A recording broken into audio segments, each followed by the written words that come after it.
விதவிதமான 7 side dish பண்ணலாம். Carrot கூட்டு பண்ண போறோம். 300 கிராம் கேரட்டை லைட்டா மேல் தோலை சீவிட்டு சின்ன சின்ன பீசஸா கட் பண்ணிருக்கேன். இந்த மிக்ஸி ஜார்ல 3 டேபிள் ஸ்பூன் தேங்காய் துருவலும், அரை டீஸ்பூன் சீரகமும், கொஞ்சமா தண்ணியும் சேர்த்து நல்லா நைஸா அரைச்சுக்கலாம். 1/4 கப் துவரம் பருப்பை வாஷ் பண்ணிருக்கேன். குக்கர்ல சேர்த்துட்டு 3/4 கப் தண்ணி, கொஞ்சமா மஞ்சள் தூள், மூடி போட்டாச்சு. ஸ்டீம் வந்ததுக்கு அப்புறமா வெயிட் போட்டு ஹை ஃபிளேம்ல 2 விசில் வரட்டும். ஹை ஃபிளேம்ல 2 விசில் வந்துருச்சு. பருப்பு குழையாம இந்த மாதிரி மலர வேகணும். அதனால நீங்க ஹை ஃபிளேம்ல 2 விசில் வச்சோம்னா கரெக்டா இருக்கும். பருப்பு இறக்கி வச்சுட்டு அடுத்து இந்த பேன்ல 1 டேபிள் ஸ்பூன் எண்ணெய் சூடானதும் அரை டீஸ்பூன் கடுகு, 1 டீஸ்பூன் உளுந்து, அடுத்து 2 டேபிள் ஸ்பூன் பொடியா கட் பண்ண வெங்காயம், கூடவே 2 கட் பண்ண பச்சை மிளகாய், கறிவேப்பிலை, லைட்டா ஒரு வதக்கிட்டு கட் பண்ணி வச்ச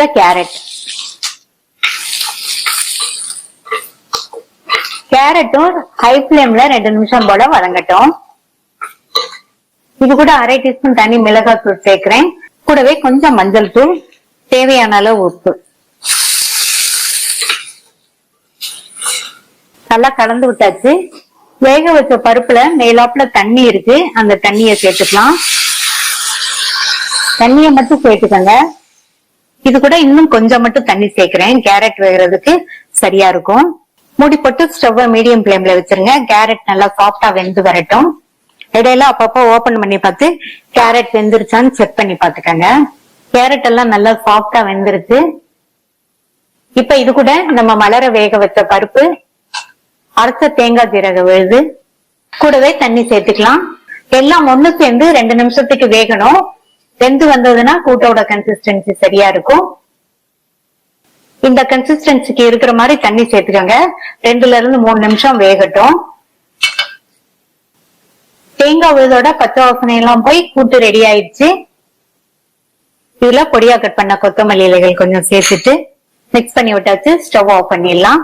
சூப்பரான டேஸ்ட்ல கேரட் கூட்டு ரெடி ஆயிடுச்சு.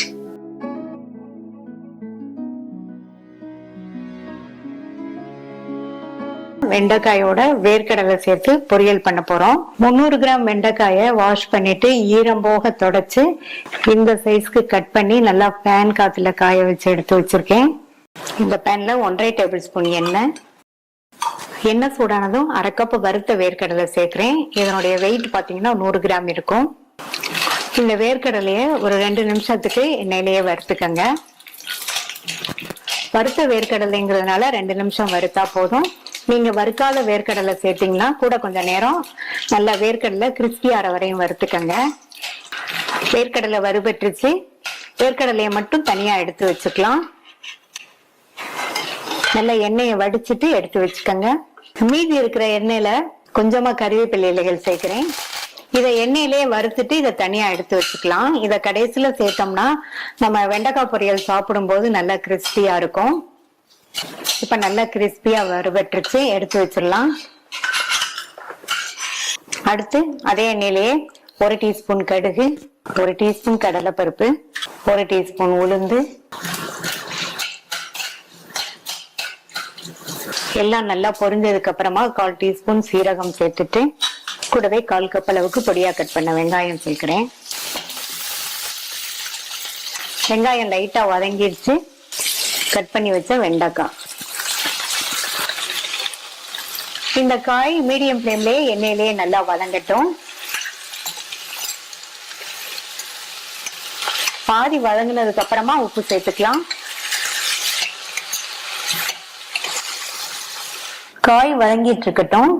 நம்ம வறுத்த வேர்க்கடலையில பாதி வேர்க்கடலைய ஒரு ட்ரையான மிக்ஸி ஜார்ல சேர்க்கிறேன். இது கூட 7-8 பல் பூண்டை தோலோடையே சேர்த்து மிக்ஸிய ஸ்பீடா ஓட விடாம பல்ஸ்ல 2 தடவை போட்டு லேஸ் கொரகொரப்பா இருக்கிற மாதிரி அரைச்சுக்கலாம். வெண்டைக்காய் வதங்கி பாதி அளவுக்கு வெந்திருக்கு. இது கூட 2 பிஞ்ச் மஞ்சள் தூள், 1 டீஸ்பூன் தனி மிளகாய் தூள், அரை டீஸ்பூன் மல்லித்தூள், தேவையான அளவு உப்பு சேர்த்து நல்லா கலந்து விட்டுருங்க. இது ஒரு 3 நிமிஷத்துக்கு வதங்கட்டும். இப்ப வெண்டைக்காய் ஆல்மோஸ்ட் வதங்கிடுச்சு. இது கூட நம்ம அரைச்ச வேர்க்கடலை பூண்டு பொடியை சேர்த்து நல்லா மிக்ஸ் பண்ணி விட்டுருங்க. ஸ்டவ் சிம்ல வச்சு 2 நிமிஷம் மட்டும் எடுக்கட்டும். 2 நிமிஷம் ஆச்சு. இதுல மீதி உள்ள வறுத்த வேர்க்கடலை, வறுத்த கருவேப்பிலை சேர்த்துட்டு நல்லா கலந்து விட்டுருங்க.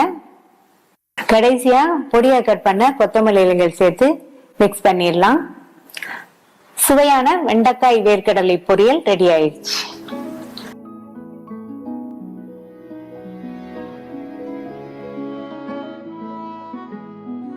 சுவையான அவரைக்காய் கடலைப்பருப்பு கூட்டு பண்ண போறோம். இந்த கூட்டு பண்றதுக்கு 150 கிராம் அவரைக்காய சைட்ல உள்ள நார்லாம் எடுத்துட்டு கட் பண்ணி வச்சிருக்கேன். இந்த குக்கர்ல 1/2 மணி நேரமா ஊற வச்ச 2 டேபிள் ஸ்பூன் கடலைப்பருப்பு, ஒரு சின்ன சைஸ் தக்காளி, 1/4 டீஸ்பூன்ல பாதி மஞ்சள் தூள், இது கூட 1/2 கப் தண்ணி சேர்த்து கலந்து விட்டாச்சு. மூடி போட்டு ஸ்டீம் வந்ததுக்கு அப்புறமா வெயிட் போட்டு ஹை ஃபிளேம்ல ஒரே ஒரு விசில் மட்டும் வரட்டும். நான் இன்னைக்கு இதை குக்கர்ல வேக வைக்கிறேன். நீங்க ஓபன் பாத்திரத்துல வேக வைக்கிறதுனாலும் வேக வச்சுக்கலாம். 2 டேபிள் ஸ்பூன் தேங்காய் துருவல், 2 பல் பூண்டு, 2 பச்சை மிளகாய், 1/2 டீஸ்பூன் சீரகம், 1 டீஸ்பூன் அரிசி மாவு. கொஞ்சமா அரிசி மாவு சேர்த்து அரைச்சோம்னா கூட்டை நல்லா பைண்ட் பண்ணி கொடுக்கும். இதுல 1/4 கப்புக்கு கொஞ்சம் கம்மியா தண்ணி சேர்த்து லைட் கோர்ஸா இருக்கிற மாதிரி அரைச்சுக்கலாம். கடலைப்பருப்பு பாதி அளவுக்கு வெந்திருக்கு. இதை இறக்கி வச்சுட்டு இந்த பேன்ல 1/2 டேபிள் ஸ்பூன் எண்ணெய் சேர்த்து சூடானதும் 1/2 டீஸ்பூன் கடுகு, 1/2 டீஸ்பூன் உளுந்து, கட் பண்ண ஒரு மீடியம் சைஸ் வெங்காயம், இது கூட கொஞ்சம் கறிவேப்பிலை சேர்த்து லைட்டா ஒரு வதக்கிட்டு கட் பண்ணி வச்சு அவரைக்காவை சேர்க்கிறேன். காயை எண்ணெயிலேயே 2 நிமிஷம் போல வதக்கிட்டு இது கூட வேக வச்ச கடலைப்பருப்பை தண்ணியோடய சேர்க்கிறேன். இன்னொரு 1/2 கப் தண்ணி. இந்த கூட்டுக்கு தேவையான அளவு உப்பு எல்லாம் மிக்ஸ் பண்ணி விட்டாச்சு. கடலைப்பருப்பு நம்ம ஃபர்ஸ்ட் வேக வைக்கும் போது பாதி அளவு வெந்திருந்தது. இப்ப அவரைக்காயோட சேர்ந்து வெந்து வரும்போது நல்லா ஃபுல்லாவே வெந்துரும். மூடி வச்சிடலாம். 5 நிமிஷத்துக்கு ரெண்டுமே ஒண்ணு சேர்ந்து வெந்துட்டு இருக்கட்டும். அவரைக்காயும் வெந்துருச்சு, கடலைப்பருப்பும் நல்லா சாஃப்டா வெந்துருச்சு. இது கூட அரைச்ச தேங்காய் கடவை, மிக்ஸி ஜாரை கழுவி 1/4 கப் தண்ணி சேர்த்திருக்கேன். தேங்காய் கலவையோட பச்சை வாசனை போக 2 நிமிஷத்துக்கு கொதிச்சுட்டு இருக்கட்டும். இப்ப 2 நிமிஷம் ஆயிடுச்சு. தேங்காய் விலையோட பச்சை வாசனையும் போயிடுச்சு. கூட்டுமே நல்லா திக்காய் வந்திருக்கு. இந்த கன்சிஸ்டன்சி நமக்கு சரியா இருக்கும். இதுல கொஞ்சமா கொத்தமல்லி இலைகளை தூவிட்டு ஸ்டவ் ஆஃப் பண்ணிடலாம். சுவையான அவரைக்காய் கடலைப்பருப்பு கூட்டு ரெடி ஆயிடுச்சு.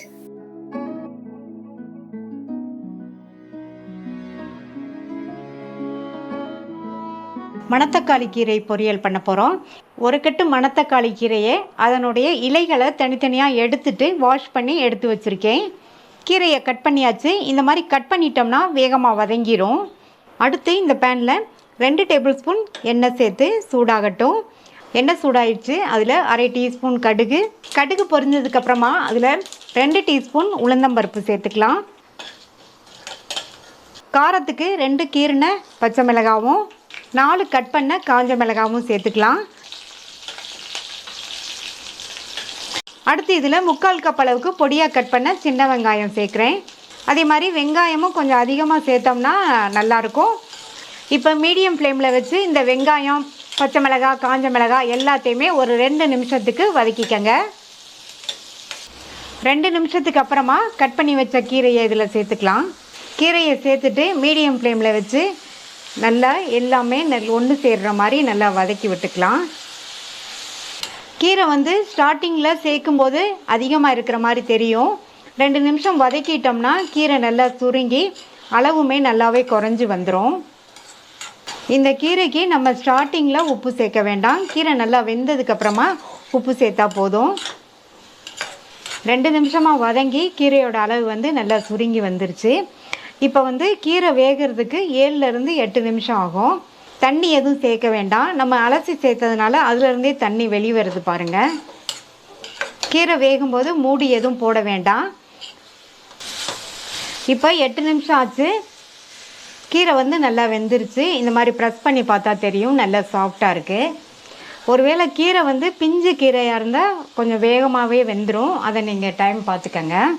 அடுத்து இதுக்கு தேவையான அளவு உப்பு சேர்த்துக்கலாம். உப்பு சேர்த்ததுக்கு அப்புறமா 1/2 டீஸ்பூன் சீரகத்தை 1-2 இடித்து சேர்த்துக்கங்க, அல்லது உள்ளங்கையில் வச்சு கசக்கி சேர்த்துக்கங்க. நல்லா ஒரு தடவை மிக்ஸ் பண்ணி விட்டுறலாம். அடுத்து இதில் தேங்காய் துருவல் சேர்த்துக்கலாம். நான் 1/2 கப் தேங்காய் துருவல் சேர்த்துருக்கேன். கீரையில் கசப்பு தன்மை இருக்கிறதுனால நீங்கள் கண்டிப்பாக இந்த கீரை பொரியலுக்கு தேங்காய் கொஞ்சம் அதிகமாகவே சேர்த்துக்கங்க. தேங்காய் துருவல் சேர்த்து 1 நிமிஷம் ஆச்சு, ஸ்டவ் ஆஃப் பண்ணிடலாம். அவ்வளவுதான். ரொம்ப ரொம்ப ஈஸியாக பண்ணக்கூடிய ஹெல்த்தியான டேஸ்டான மணத்தக்காளி கீரை பொரியல் சூப்பராக ரெடி ஆயிடுச்சு.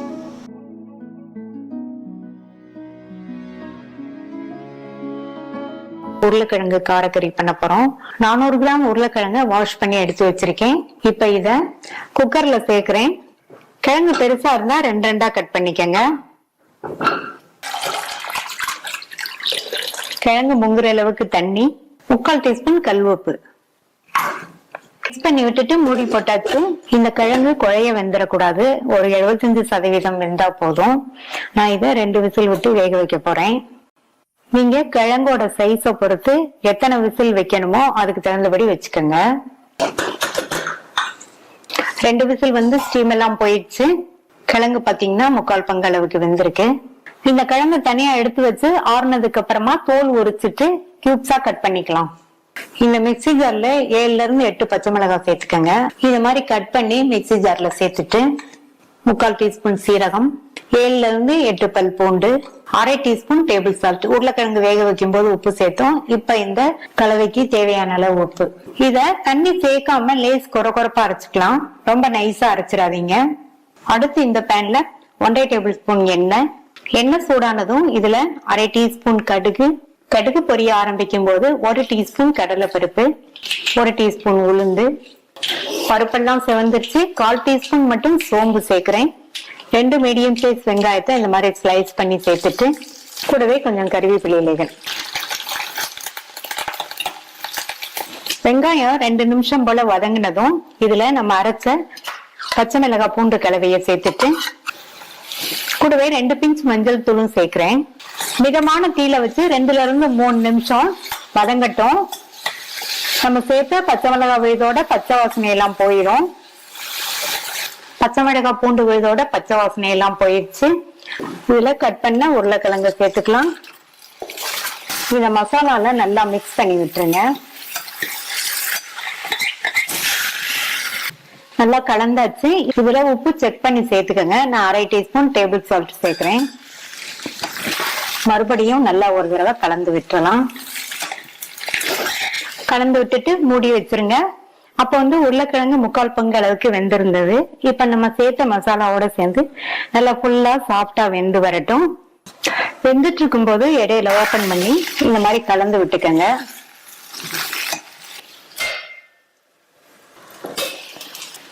நாலு நிமிஷம் ஆச்சு. மசாலாவோட சேர்ந்து கிழங்கு நல்லா சாஃப்டா வெந்துருச்சு. ஃபைனலா இதுல பொடியா கட் பண்ண கொத்தமல்லி இலைகள் கொஞ்சம் சேர்த்துக்கலாம். நல்லா ஒரு தடவை மிக்ஸ் பண்ணி விட்டுட்டு ஸ்டவ் ஆஃப் பண்ணிடலாம். பச்சை மிளகாய் பிளேவரோட சூப்பரா உருளைக்கிழங்கு காரக்கறி ரெடி ஆயிடுச்சு.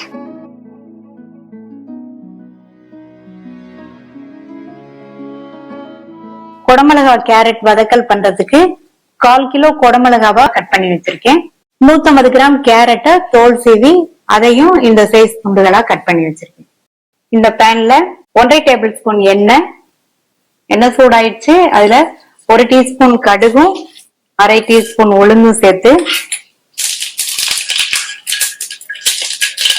பருப்பெல்லாம் பொன்னிறமா வந்துருச்சு. இதுல கட் பண்ண ஒரு மீடியம் சைஸ் வெங்காயம், இது கூட கொஞ்சம் கறிவேப்பிலை இலைகள் சேர்த்து லைட்டா வதங்கினதும் இதுல கட் பண்ணி வச்ச கேரட்டை சேர்த்து வதக்கிக்கலாம்.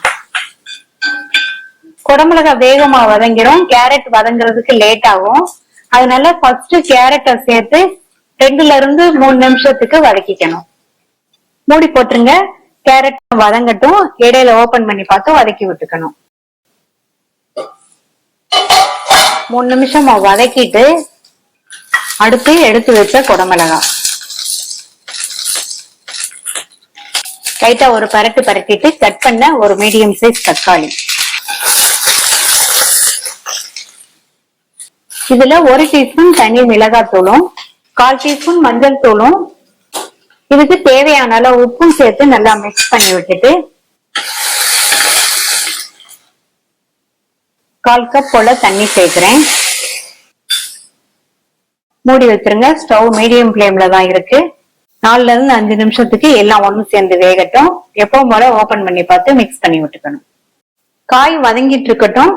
இந்த மிக்ஸி ஜார்ல 2 டேபிள் ஸ்பூன் தேங்காய் துருவல், 2 டேபிள் ஸ்பூன் பொட்டுக்கடலை, 1/2 டீஸ்பூன் சீரகம், தண்ணி சேர்க்காம லேஸ் கொரகொரப்பா இருக்கிற மாதிரி அரைச்சுக்கலாம். குடமிளகா, கேரட் ரெண்டுமே கரெக்டா வெந்துருச்சு. இதுதான் இப்ப நம்ம அரைச்ச பொடியா கட் பண்ண கொத்தமல்லி இலைகள் கொஞ்சம் ஒரு வதக்கியாச்சு. இது ஒரே 1 நிமிஷத்துக்கு மட்டும் இருக்கட்டும். வித்தியாசமான சுவையில் குடமிளகாய் கேரட் வதக்கல் ரெடி ஆயிடுச்சு. பீட்ரூட் பொரியல் பண்ண போறோம். இந்த குக்கர்ல 1/4 கிலோ பீட்ரூட்டை தோல் சீவி கட் பண்ணி வச்சிருக்கேன். அதை சேர்த்துட்டு வாஷ் பண்ண 1/2 டேபிள் ஸ்பூன் பாசி பருப்பை இதுல சேர்த்துக்கலாம். இது கூட 1/4 கப் மட்டும் தண்ணி சேர்த்துக்கலாம். பீட்ரூட் லைட்டா முங்குற அளவுக்கு தண்ணி சேர்த்தா போதும். நல்லா ஒரு தடவை கலந்து விட்டாச்சு. மூடி போட்டுடலாம். ஸ்டீம் வந்ததுக்கு அப்புறமா வெயிட் போட்டு ஹை ஃப்ளேம்ல ஒரு விசில் மட்டும் வேக வச்சுக்கலாம். பீட்ரூட் வெந்துட்டு இருக்கட்டும். இந்த மிக்ஸி ஜார்ல 1/4 கப் தேங்காய் துண்டுகள், 1 பச்சை மிளகாய், 2 காஞ்ச மிளகாய். நான் சின்ன மிளகாய் இருக்கிறதுனால 2 சேர்த்திருக்கேன். நீங்க பெரிய மிளகானா 1 சேர்த்துக்கங்க போதும். 1/4 டீஸ்பூன் சீரகம், 1/4 டீஸ்பூன் பெருங்காய பவுடர். அடுத்து இது கூட 2 பிஞ்ச் மஞ்சள் தூள் சேர்த்துட்டு தண்ணி எதுவும் சேர்க்காம இதை கோர்ஸா அரைச்சுக்கலாம். அரைச்சாச்சு. இந்த மாதிரி கோர்ஸா அரைச்சுக்கங்க. ஹை ஃப்ளேம்ல ஒரு விசில் வந்துருச்சு. இந்த பீட்ரூட் பாசிப்பருப்பு ரெண்டுமே கரெக்டா வெந்திருக்கு. பீட்ரூட் வேக வைக்கும் போது தண்ணிய அதிகமா சேர்த்துறாம அளவா சேர்த்து தண்ணியே இந்த மாதிரி இல்லாத அளவுக்கு வேக வச்சுக்கணும். சப்போஸ் தண்ணி கொஞ்சம் இருந்ததுன்னா அந்த தண்ணியை வடிக்காம ஸ்டவ் ஆன் பண்ணி அந்த தண்ணியை மட்டும் வத்த விட்டுருங்க. அடுத்து இந்த பேன்ல 3 டீஸ்பூன் எண்ணெய் விட்டு சூடாயிடுச்சு. அதுல 1/2 டீஸ்பூன் கடுகு பொரிஞ்சதும் 1 டீஸ்பூன் கடலை பருப்பும் 1 டீஸ்பூன் உளுந்தும் சேர்த்துட்டு இந்த பருப்பெல்லாம் நல்ல ஓரளவு பொன்னிறமா கலர் மாதிரி வரணும். அடுத்து இதுல 1/4 கப் பொடியா கட் பண்ண வெங்காயம் கூடவே கருவேப்பிலையும் சேர்த்துட்டு இந்த வெங்காயத்தை லைட்டா 1/2 நிமிஷம் போல வதக்கி விட்டுக்கணும். வதக்கியாச்சு. இது கூட நம்ம அரைச்ச இந்த தேங்காய் கலவையை சேர்த்துக்கலாம். இந்த தேங்காய் கலவையை நல்லா 1 நிமிஷத்துக்கு இந்த எண்ணெயிலேயே நல்லா வதக்கி விட்டுக்கங்க. 1 நிமிஷம் வதக்கியாச்சு. அடுத்து இது கூட வேக வச்ச பீட்ரூட் பாசி பருப்பை சேர்த்துக்கலாம். இதுக்கு தேவையான அளவு உப்பு சேர்த்துக்கலாம். எல்லாம் ஒன்னா மிக்ஸ் ஆகிற மாதிரி நல்லா ஒரு தடவை கலந்து கொடுத்துட்டு இது 1 நிமிஷத்துக்கு அப்படியே இருக்கட்டும். இப்ப 1 நிமிஷம் ஆச்சு. அடுத்து இதுல பொடியா கட் பண்ண கொத்தமல்லி இலைகள் சேர்த்துடலாம். இத லைட்டா ஒரு தடவை பரட்டி விட்டுட்டு ஸ்டவ் ஆஃப் பண்ணிடலாம். ஹெல்த்தியான டேஸ்டான பீட்ரூட் பொரியல் ரெடி ஆயிடுச்சு. நீங்களும் இதை ட்ரை பண்ணி பார்த்துட்டு உங்க கமெண்ட்ஸ் சொல்லுங்க. தேங்க்யூ.